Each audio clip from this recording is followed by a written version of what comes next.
C'est une discipline qui décolle mais n'a hélas toujours pas de championnat régional. Le wakeboard qui se pratique sur l'eau fait des vagues et on va en parler tout de suite avec notre invité qui est en direct de nos locaux à Antibes.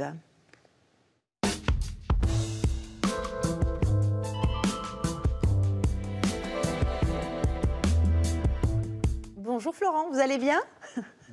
Bonjour, ça va très bien et vous?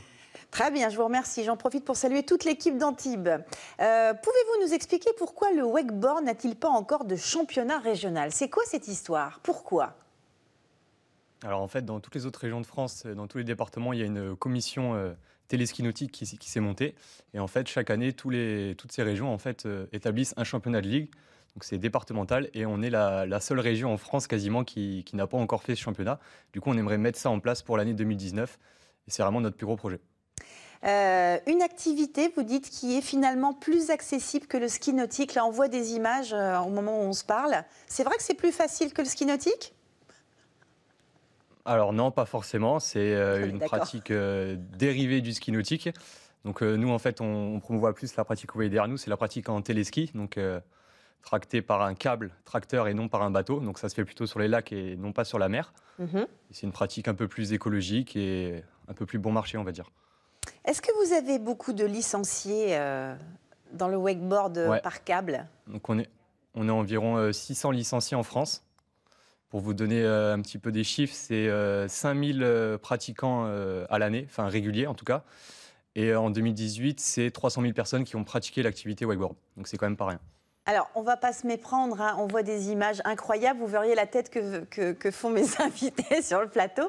C'est accessible à tous, vraiment?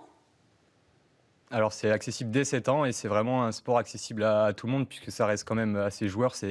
On tient une corde, on se fait tracter, il y a des virages, ça reste de l'eau donc c'est pas une surface dure, c'est une surface plutôt plate donc ça reste quand même accessible à tout le monde et puis c'est un sport de gainage et de gym donc c'est quand même accessible à tout le monde. Enfin, une grande partie de la population, en tout cas. Mais oui, du gainage, mais bien évidemment, c'est bien le gainage. Est-ce qu'il faut quand même, cependant, si par exemple, mon camarade Fabrice Marion décide de pratiquer le wakeboard, est-ce qu'il faut une condition physique quand même particulière ou on peut y aller comme ça, d'après vous? Non, il ne faut pas forcément une condition physique particulière, il faut juste bien comprendre la traction du téléski, parce que comme je l'ai dit, ça tracte à 30 km/h, c'est une vitesse constante. Donc il suffit juste de bien comprendre ça, et après on se fait tracter, on garde le palonnier dans les mains, on gagne les abdos, on sourit, et c'est parti. On sourit, c'est ça. Est-ce que le public, malgré tout, ne s'y perd pas un petit peu dans toutes ces disciplines? Parce qu'on sait que le wakeboard existe depuis les années 80. Est-ce que les gens arrivent à faire la différence entre tous ces sports, d'après vous? Est-ce que la communication passe-t-elle assez?